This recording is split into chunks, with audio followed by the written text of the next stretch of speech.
Hello dear student, good morning. आज हम discuss करने वाले हैं electric field intensity due to short dipole at any point. देखो, हम पिछले क्लास में एक्सियल लाइन के ऊपर इलेक्ट्रिक फील्ड इंटेंसिटी निकाले थे और इक्वेटोरियल लाइन पे भी हम निकाले थे। तो एक्सियल लाइन पे क्या होता है इलेक्ट्रिक फील्ड इंटेंसिटी? बोलो, E equal to 1/4πε0 2p by R cube होता है। और ये इक्वेटोरियल लाइन पे क्या होता है 1/4πε0 p बाय आर क्यू होता है। देखो, तो हमको पता है एक्सियल लाइन के ऊपर क्या है और इक्वेटोरियल लाइन के ऊपर क्या है इलेक्ट्रिक फील्ड इंटेंसिटी। हमको ये भी पता करना है कि तो कोई भी पॉइंट से उसका इलेक्ट्रिक फील्ड इंटेंसिटी क्या होगा और हम कैसे उसको निकालेंगे। ये आज का इंपॉर्टेंट कंसेप्ट है। देखो, जब तुमको नहीं आएगा तो पिछला वीडियो को एक के बाद एक को देख लो, अपने आप आ जाएगा। देखो, कोई भी इतना डिफिकल्ट चैप्टर नहीं है। फर्स्ट चैप्टर फिजिक्स का बहुत आसान लगेगा, लेकिन तुमको दिल से पढ़ना है चैप्टर को। जो भी तुम स्टडी करते हो उसको दिमाग से और दिल से पढ़ना है, नहीं तो तुम्हारा दिमाग उधर होगा और यहीं पे बुक धर के बस के पढ़ोगे तो वो भी दिमाग में नहीं घुसेगा। बट बहुत आसान है कि नहीं? फिजिक्स एक मैथ जैसा है, जिसको मैथ आता है तो उसको फिजिक्स आएगा। और वो इंपॉर्टेंट चैप्टर है जो का इंटीग्रेशन आ जाएगा तो 50% फिजिक्स आ जाएगा आगे। अभी इंटीग्रेशन नहीं यूज हुआ है अब तक। अभी नेक्स्ट जब हम एनर्जी निकालेंगे इलेक्ट्रिक इंटेंसिटी का, आगे हमको यूज होगा। देखो, ये मेरा डाइपोल है, इसको -q चार्ज है, ये +q चार्ज है। मान लो इसको नाम दो ए, इसको नाम दो बी। मुझे तो एक्सियल लाइन के यहीं पे मैं रखूंगा तो ये क्या होगा? एक्सियल लाइन होगा। इस ऊपर पे मैं रखूंगा तो ये होगा इक्वेटोरियल लाइन। तो इस दोनों को छोड़ के मैं जिस भी पॉइंट पे रखूंगा तो वो एनी पॉइंट होगा। तो देखो, ये मेरा डाइपोल का सेंटर है ओ, मान लो ये होगा ओ। जो भी पॉइंट यहीं पे मैं रखता हूं पी पॉइंट, ये मेरा पी पॉइंट है। जो पॉइंट देखो इस डाइपोल के साथ थीटा डिग्री पे इंक्लाइन हुआ है। कितना डिग्री पे? थीटा डिग्री पे। देखो, मान लो ये आएगा कि नहीं आएगा? देखो ध्यान दो, ये मेरा ओ पॉइंट है, ये मेरा इंक्लाइन एंगल है थीटा। आएगा कि नहीं आएगा? देखो, मैं जब इस डाइपोल को ऐसे रोटेट करूंगा, ऐसे इस लाइन पे ले आऊंगा। कौन सा लाइन पे? ओपी लाइन पे। ओपी लाइन पे ले आऊंगा तो ये वाला ऐसा होगा, ऐसा होगा कि नहीं? ऐसा। इसको मान लो A1 और इसको मान लो B1। ये A1 हो तो ये वाला B1 है। देखो अच्छे से देखो, ये मेरा डाइपोल था, मैं एक पॉइंट P लिया, उस P पॉइंट को देखो डाइपोल के साथ थीटा एंगल पे इंक्लाइन किया, और मैं क्या किया, इस डाइपोल को मैं रोटेट किया, ऐसे रोटेट किया कि नहीं? जब हम रोटेट करेंगे, इस डाइपोल ए भी था ना, ऐसे रोटेट करने से A1 B1 हो गया। ऐसे रोटेट करने से देखो इस पॉइंट, कौन सा पॉइंट होगा? एक्सियल लाइन होगा। एक्सियल लाइन होगा कि नहीं? जब इस पॉइंट को मैं ऐसे रखूंगा तो देखो एक्सियल लाइन ऐसे था कि नहीं? ये -q, ये वाला +q, तो ये वाला पॉइंट ये होगा P पॉइंट। ये एक्सियल लाइन था कि नहीं? ये मेरा सेंटर ऑफ डाइपोल था, याद है कि नहीं? आपको पता है? तो देखो, जब मैं इस डाइपोल को ऐसे रोटेट करूंगा तो उसका इलेक्ट्रिक ये हो जाएगा, एक्सियल लाइन हो जाएगा। और एक्सियल लाइन का इलेक्ट्रिक फील्ड इंटेंसिटी यहाँ पे मुझे मिलेगा। तो इलेक्ट्रिक फील्ड इंटेंसिटी क्या होगा? मान लो ये E1, मान लो इसको मान लो E1, तो ये E1 होगा, ये E1 होगा एक्सियल लाइन के ऊपर का इलेक्ट्रिक फील्ड इंटेंसिटी। देखो आएगा कि नहीं? और देखो, मैं डाइपोल लिया था P पॉइंट, एक P पॉइंट मैं लिया उस कितना डिग्री पे? थीटा डिग्री पे, और इसको मैं रोटेट किया। रोटेट करने से मुझे ये एक्सियल लाइन मिल गया। एक्सियल लाइन का ऊपर इलेक्ट्रिक फील्ड इंटेंसिटी कहाँ जाएगा? इधर जाएगा, ये E1 हो गया। देखो, फिर मैं इस डाइपोल को ऐसे रोटेट करूंगा, ऐसे रोटेट करूंगा। ऐसे रोटेट करने से देखो ये वाला हो जाएगा, दिमाग में घुसा हो देखो अच्छे से, ये हो जाए। ऐसे रोटेट करने से मुझे A2 और ये मिलेगा मेरे को B2। प्रॉब्लम है, ये A2 होगा, ये B2 होगा। आएगा कि नहीं? देखो ये डाइपोल था, ये डाइपोल था, मैं ऐसे रोटेट किया तो इसके ऊपर एक्सियल लाइन का इलेक्ट्रिक फील्ड इंटेंसिटी मिल गया। लेकिन जब मैं इसको ऐसे रोटेट करूंगा तो ये कौन सा लाइन कहलाएगा? ये इक्वेटोरियल लाइन होगा।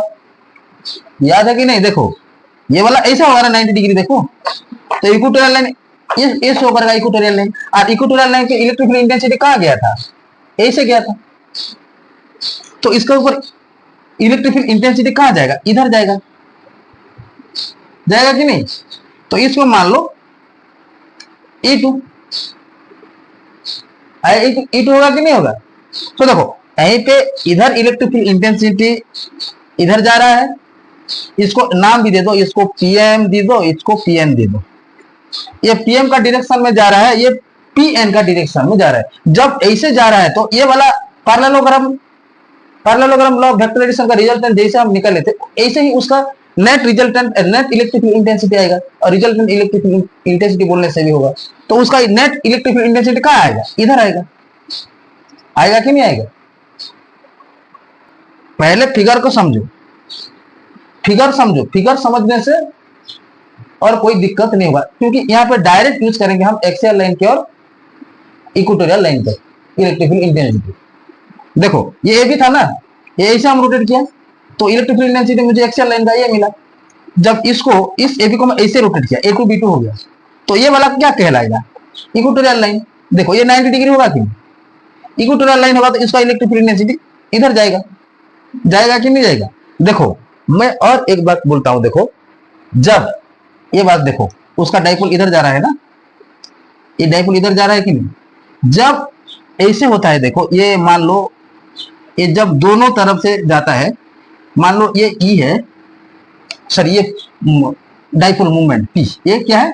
Dipole movement. तो डाइपोल मूवमेंट इधर जा रहा है और इधर भी देखो, तो ये वाला दोनों जो इस रिजल्टेंट होगा, ये दोनों रिजल्ट हो जाएंगे दोनों कंपोनेंट पे, टू कंपोनेंट में रिजल्ट हो जाएंगे। जो थीटा के साथ होगा इसको हम लेते हैं ये पी, ये जब पी होगा तो जो थीटा के साथ होता है इसको हम लेते हैं पी cos थीटा। अब जो थीटा के साथ नहीं होता है उसको हम लेते हैं पी sin थीटा। आया कि नहीं? तो मान लो देखो ये इस लाइन है, देखो इस लाइन है कि ये थीटा के साथ है, तो इस लाइन क्या मानेंगे हमको? इसको पी cos थीटा मानेंगे इसको। और देखो इस लाइन को क्या मानेंगे हम? P cos theta. और इस लाइन को हम क्या मानेंगे? इस लाइन को पी sin थीटा। देखो कोई भी इतना डिफिकल्ट नहीं है, जस्ट ओनली फिगर को हम समझना है। हमें इस फिगर अच्छे से पता हो गया तो और प्रॉब्लम नहीं होगा। देखो ये डाइपोल मोमेंट का डायरेक्शन है, ये दोनों कंपोनेंट में सेपरेट हो गया है। जो थीटा के साथ हो गया है उसको हम लेते हैं पी cos थीटा, जो थीटा के साथ नहीं होता है इसको हम लेते हैं sin थीटा। आएगा कि नहीं आएगा? देखो तो यहीं पे देखो मुझे ये निकालना है एट एनी पॉइंट। ये बात समझ आया? तो देखो ये एक्सियल लाइन का इलेक्ट्रिक फील्ड इधर गया, इक्वेटोरियल लाइन का इलेक्ट्रिक फील्ड इंटेंसिटी इधर गया। तो देखो ये इधर गया और ये इधर गया, तो पैरेललोग्राम कॉन्सेप्ट हम यूज करेंगे, तो नेट इलेक्ट्रिक फील्ड इंटेंसिटी ये होगा, ई होगा। और नेट इलेक्ट्रिक फील्ड इंटेंसिटी तो हमको पता है कैसे हम निकालते हैं, E इक्वल टू E1 का स्क्वायर प्लस में B1 का स्क्वायर प्लस में 2E1 into E2 cos theta. आएगा कि नहीं? पैरेललोग्राम लॉ का याद है कि नहीं? Square root of A square plus B square plus 2AB cos theta. याद है कि नहीं? याद है? तो ये याद है तो ये कितना इजी लगेगा। देखो तो हम एक्सियल लाइन के ऊपर E1 का इलेक्ट्रिक फील्ड इंटेंसिटी निकालेंगे। देखो इलेक्ट्रिक फील्ड, मैं पेन चेंज करता हूं, electric field intensity of P on axial line, axial line क्या है? A1 B1। तो एक्सियल लाइन के ऊपर इलेक्ट्रिक फील्ड इंटेंसिटी क्या होगा? हमको पता है एक्सियल लाइन के ऊपर इलेक्ट्रिक फील्ड इंटेंसिटी क्या होगा। हम इसको लिया है E1, E1 इक्वल टू क्या होगा? बोलो 2P bye 4 pi epsilon not. और क्या होगा? आर क्यों होगा? एलोंग कहां जाएगा? पीएम। लेकिन क्योंकि यहीं पे ये तो डाइपोल मोमेंट है ना पी, तो हम पी को ऐसे नहीं लिख सकते हैं, क्योंकि यहीं पे पी क्या है, पी हम क्या है cos थीटा लिखेंगे। एक्सियल लाइन पे, एक्सियल लाइन पे कौन है, पी cos थीटा है, खाली पी नहीं है, पी cos थीटा है। तो इसको हम क्या लिख सकते हैं, पी cos थीटा। आएगा कि नहीं आएगा? ये एक्सियल लाइन ऊपर का इलेक्ट्रिक फील्ड इंटेंसिटी है। अब हम निकालेंगे इक्वेटोरियल लाइन। देखो equatorial line electric field intensity, electric field intensity of P on an equatorial line means A to B2, A to B2। Equatorial line dipole moment है ना, dipole moment इधर P sin theta है, इधर P cos theta, P नहीं है यहीं पे, ये P cos थीटा, ये वाला P sin थीटा। तो E2 क्या होगा बोलो, P sin थीटा होगा, P sin थीटा होगा, whole by 4 pi epsilon naught, 4 pi epsilon naught, ये होगा आर क्यू। इसका डायरेक्शन कहां जाएगा, अलोंग पीएन जाएगा। तो अभी मुझे नेट इलेक्ट्रिक फील्ड इंटेंसिटी निकालना है, नेट। उसका नेट इलेक्ट्रिक फील्ड इंटेंसिटी हम कैसे पाएंगे, ये हमको E1 पता हो गया, E2 पता होगा, तो ये नेट इलेक्ट्रिक फील्ड इंटेंसिटी ना, इसका डायरेक्शन mn, ये इसको दे दो PQ दे दो, PQ डायरेक्शन में मुझे मिलेगा नेट इलेक्ट्रिक फील्ड इंटेंसिटी। तो देखो नेट इलेक्ट्रिक फील्ड इंटेंसिटी कैसे मिलेगा मुझे, नेट इलेक्ट्रिक फील्ड इंटेंसिटी होगा, देखो नेट इलेक्ट्रिक फील्ड इंटेंसिटी ई ना, ई हम लेंगे, यहीं पे ई लिया है, तो ई इक्वल टू में क्या होगा, देखो यहीं पे पैरेललोग्राम का कॉन्सेप्ट यूज होगा, तो ये वाला हो जाएगा E1 का स्क्वायर E2 का स्क्वायर प्लस में 2E1 E2 में cos थीटा का रूट ओवर। देखो ये एक्सियल लाइन का है और ये इक्वेटोरियल लाइन है। मैं और भी एक बार आप लोगों को बताता हूं, देखो ये मेरा माइनस क्यू चार्ज है, ये प्लस क्यू चार्ज, ये सेंटर ऑफ डाइपोल है, यहीं पे पी पॉइंट है, इस पी पॉइंट के ऊपर हम इलेक्ट्रिक फील्ड इंटेंसिटी क्या मिला था हमको, उसका डायरेक्शन ऐसा होता है ना डाइपोल का डायरेक्शन, तो इसका ऊपर क्या मिला था मेरे को 2pu अपन में 4 pi epsilon naught, 4 pi epsilon naught R cube. और ये वाला देखो ये माइनस क्यू, ये वाला प्लस क्यू, इसका ऊपर हम ये ओरिजिन देके जाएगा 90 डिग्री होगा, तो इस पॉइंट पे इलेक्ट्रिक फील्ड इंटेंसिटी ऐसे जा रहा है, आएगा कि नहीं। तो इसका देखो ये क्या मिलेगा मेरे को, देखो ये ऐसा था कि नहीं, तो इलेक्ट्रिक फील्ड इंटेंसिटी क्या मिले था मेरे को, तो ये होगा P अपन में 4 पाई एप्सिलॉन नॉट, ये होगा आर क्यू। ये इक्वेटोरियल लाइन का, ये एक्सियल लाइन का, ये दोनों कॉन्सेप्ट डायरेक्ट यहीं पे यूज हुआ है। लेकिन यहीं पे P था और 2P था, तो यहीं पे क्योंकि ये P दोनों कंपोनेंट में भाग हो गया है, इसीलिए मैं ये जो थीटा के साथ होता है उसको मैं P cos थीटा लिया हूं, ये डाइपोल है कि नहीं, डाइपोल मोमेंट, और जो थीटा का साथ नहीं होता है उसको मैं P sin थीटा लिया हूं, तो ये वाला P sin थीटा हुआ है और ये वाला P cos थीटा हुआ है। आएगा कि नहीं आएगा, कौन सा वाला, और रिपल्सन होगा और कोई भी नहीं। तुम ऐसे देखो, ये ऐसे कॉन्सेप्ट यूज करना है, देखो सम चार्ज होगा तो ये रिपेल होगा,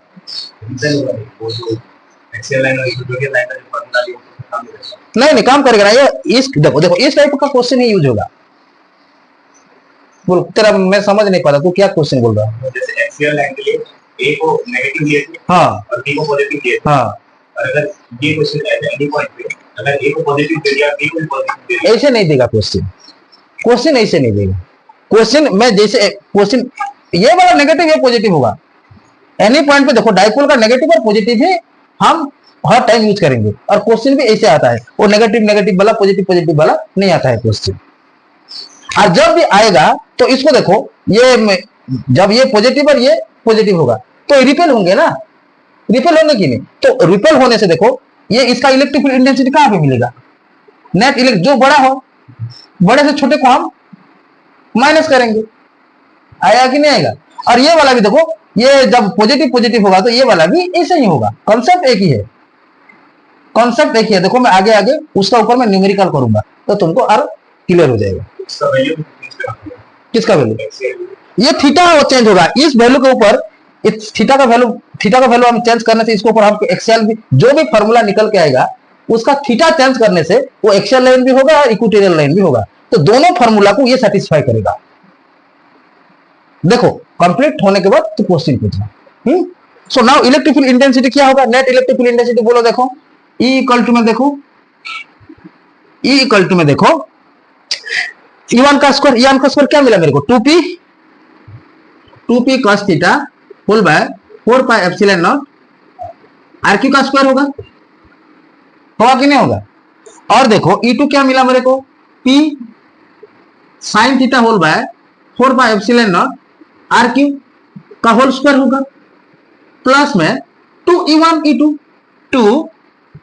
2p cos theta whole by 4 pi epsilon naught RQ into में ये वाला P sin theta whole by 4 pi epsilon naught RQ into में cos थीटा, ये इंटू यहीं पे लिखना का रूट होगा। आया कि नहीं? देखो यहीं पे हमको पता चलता है कि थीटा का वैल्यू यहीं पे क्या होगा? ये दोनों को बीच का एंगल है ना cos थीटा, इस दोनों का बीच का एंगल देखो ये एक्सियल है और ये इक्वेटोरियल है, इस दोनों का बीच ये कितना डिग्री होगा? 90 डिग्री होगा। देखो हियर लिख दो, हियर थीटा इक्वल टू कितना होगा? 90 डिग्री होगा। सो E इक्वल टू क्या होगा? देखो E इक्वल टू में देखो ये वाला तो जीरो हो जाएगा ना, cos 90 का वैल्यू कितना? cos 90 का वैल्यू होता है जीरो, तो ये पार्ट जीरो हो जाएगा, तो हमको बचेगा ये पार्ट बचेगा। आया कि नहीं? देखो तो यहीं पे देखो 2p cos थीटा ये भी हो रहा है केवल ये वाला ये थीटा, देख ये थीटा इसका थीटा है, नहीं तो उसको अल्फा ले लो, तुम कंफ्यूज हो जाएंगे। इसको cos अल्फा ले लो, अल्फा ये वाला अल्फा, नहीं तो तुम कंफ्यूज हो जाओगे। ये वाला अल्फा ले लो, मान लो ये अल्फा। आया कि नहीं? तो ये थीटा अलग अलग है, ये थीटा इसका ऊपर थीटा है एक दोनों कंपोनेंट का, और ये अल्फा है इस दोनों इलेक्ट्रिक इंटेंसिटी का एंगल है, angle between E1 and E2। तो यहीं पे मुझे मिल गया। देखो ये कॉमन तो जाएगा, देखो ये होगा P कॉमन जाएगा, P देखो मैं डायरेक्ट और एक बार मैं लिख देता हूं, बाद में कॉमन लूंगा 4 pi epsilon naught RQ E का स्क्वायर देखो plus P sin theta 4 pi epsilon naught RQ इसका स्क्वायर। देखो यहीं पे क्या, तो ये वाला देखो ये 4 पाई एप्सिलॉन, ये वाला देखो ये E इक्वल टू क्या होगा? कॉमन क्या जाने वाला है? कॉमन जाएगा P अपन में 4 पाई एप्सिलॉन नॉट RQ, ये कॉमन जाएगा इस दोनों से, और अंदर में बचेगा ये होगा 2p का स्क्वायर होगा, 2 cos थीटा का स्क्वायर होगा प्लस में ये होगा साइन स्क्वायर थीटा होगा। तो ये हो जाएगा E इक्वल टू में देखो ये square and square root cancel होकर बाहर आ जाएगा, ये होगा 4p अपन में 4 पाई एप्सिलॉन नॉट RQ। अंदर बचेगा, देखो क्या बचेगा अंदर? ये वाला 2 cos स्क्वायर थीटा का होल स्क्वायर है, तो यहीं पे 4 होगा, 2 का स्क्वायर 4 होगा कि नहीं? 4 cos स्क्वायर थीटा प्लस में साइन स्क्वायर थीटा। सो देखो E इक्वल टू में ये होगा P अपन में 4 पाई एप्सिलॉन नॉट RQ ये होगा, इसको मैं ऐसे लिख सकता हूं 3 cos square theta plus cos square theta plus sine square theta. देखो 4 cos स्क्वायर थीटा को मैं 3 cos square theta plus cos square theta लिखा, ये दोनों जोड़ के 4 cos स्क्वायर थीटा हमको मिलेगा, और इस दोनों का वैल्यू क्या है हमको पता है, cos square theta plus sine square theta equal to क्या है? 1 है। तो net electric field intensity at any point मुझे मिलेगा, देखो P अपन में 4 पाई एप्सिलॉन नॉट, ये होगा RQ, और ये होगा 3 cos स्क्वायर थीटा प्लस में 1, इस दोनों का वैल्यू 1 है। तो मुझे ये मिलेगा, ये मेरा नेट इलेक्ट्रिक फील्ड इंटेंसिटी है एट एनी पॉइंट का। तो कहा जाएगा एलोंग PQ जाएगा। आएगा कि नहीं? Any problem? इस कंसेप्ट में कोई डिफिकल्ट है? डायरेक्ट देखो यहीं पे देखो हम डायरेक्ट एक्सियल लाइन और इक्वेटोरियल लाइन को यूज किए हैं, डायरेक्ट वैल्यू पुट करके यहीं पे इसको रोटेट किए, तो ये वाला axial line electric field intensity ये हो गया। देखो पहले इस दोनों ये डाइपोल मोमेंट है कि नहीं? डाइपोल मोमेंट दोनों कंपोनेंट में विभाजित हो गया है, एक है जो थीटा के साथ है उसको पी cos थीटा लिए है, जो थीटा के साथ नहीं उसको पी sin थीटा हम लिए है। आया कि नहीं? एक बार एक्सियल लाइन यूज करो, एक बार इक्वेटोरियल लाइन यूज करके दोनों का नेट इलेक्ट्रिकल इंटेंसिटी निकलने से जो हमको मिलेगा ये हमारा net electrical intensity at any point होगा। आएगा कि नहीं आएगा? देखो जब उसका कुछ स्पेशल केस हम करेंगे, स्पेशल केस करने से देखो हमको यहीं पे, देखो यहीं पे ये हम जीरो लेंगे तो क्या मिलेगा, जीरो लेंगे तो हमको क्या मिलेगा, बोलो जीरो लेंगे तो हमको एक्सियल लाइन मिलेगा, और 90 डिग्री लेंगे तो 90 डिग्री, 90 डिग्री लेंगे तो इक्वेटोरियल लाइन मिलेगा। देखो ये वाला 0 डिग्री है तो ऐसे होगा, देखो देखो यहीं पे देखो ये वाला 0 डिग्री होगा तो ऐसे होगा, ऐसे होगा कि नहीं, और 90 डिग्री होगा तो ऐसे होगा। तो 0 डिग्री लेंगे तो ये 180 नहीं, 0 और 90 डिग्री हम लेंगे।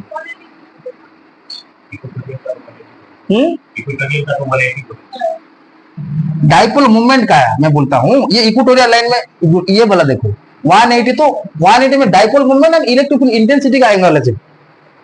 डाइपोल मूवमेंट और इलेक्ट्रिकल इंटेंसिटी का वो एंगल था। यहीं पे देखो ये 0 डिग्री हम लेंगे तो ये ऐसा होगा कि नहीं, इसका एंगल ये थीटा का एंगल, ये 0 डिग्री लेंगे तो ऐसा होगा, और 90 डिग्री लेंगे तो ऐसा होगा।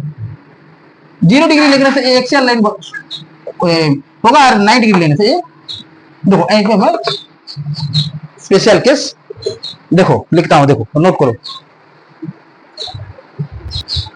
देखो एक फॉर्मूला मान लो, इस देखो इस इलेक्ट्रिकल इंटेंसिटी का मदद से हम एक्सियल लाइन का शॉर्ट डाइपोल और इक्वेटोरियल लाइन का शॉर्ट डाइपोल को प्रूफ कर सकते हो। देखो कैसे हम प्रूफ करेंगे, देखो केस देखो वेरी वेरी इंपोर्टेंट। ये थीटा इक्वल टू 0 डिग्री, तो थीटा इक्वल टू 0 डिग्री कब होगा, कब होगा, देखो इस जो पॉइंट है, पी पॉइंट है, इसको हम सीधा ऐसे बिठाएंगे, ऐसे रोटेट करेंगे ऐसे, तो थीटा डिग्री थीटा 0 होगा, 0 होगा कि नहीं। तो 0 होने से हमको इलेक्ट्रिकल इंटेंसिटी क्या मिलेगा, देखो E इक्वल टू में फॉर्मूला तो हमारे पास है P whole by 4 pi epsilon naught, ये होगा R क्यूब इनटू में ये होगा देखो 3 cos 0 डिग्री होगा प्लस में 1, सो E इक्वल टू क्या होगा P 4 pi epsilon naught R cube, और ये cos 0 का वैल्यू 1 होता है, 1 होता है कि नहीं, तो 3 प्लस 1 होगा। यहीं पे मैं लिखता हूं देखो E इक्वल टू में P whole by 4 pi epsilon naught R cube, 3 plus 1 4, और 4 का रूट क्या होगा 2 होगा कि नहीं, देखो 2P 4 pi epsilon naught R cube. देखो ये मेरा एक्सियल लाइन का इलेक्ट्रिकल इंटेंसिटी है क्या, एक्सियल लाइन का इलेक्ट्रिकल इंटेंसिटी है कि नहीं ये वाला। देखो केस नंबर 2, जब हम इसको 90 डिग्री लेंगे, if theta equal to 90 degree, 90 degree लेने से देखो मुझे क्या मिलेगा, ये P whole by 4 pi epsilon naught R cube into में देखो 3 cos स्क्वायर 90 डिग्री प्लस में 1, और cos 90 डिग्री का वैल्यू 0 होता है। सो E इक्वल टू ये हो जाएगा P अपन में 4 pi epsilon naught R cube, ये तो 0 हो जाएगा, 1 का रूट 1 होगा। ये मेरा इक्वेटोरियल लाइन का इलेक्ट्रिकल इंटेंसिटी है कि नहीं शॉर्ट डाइपोल का, 4 pi epsilon naught R cube. देखो इस फार्मूला का मदद से हम एक्सियल लाइन, शॉर्ट डाइपोल का एक्सियल लाइन और इक्वेटोरियल लाइन भी प्रूफ कर सकते हैं, इस जो एट एनी पॉइंट का इलेक्ट्रिकल इंटेंसिटी का मदद से। आएगा कि नहीं आएगा, एनी प्रॉब्लम, इसमें कोई डाउट है, डाउट नहीं भी होना चाहिए। देखो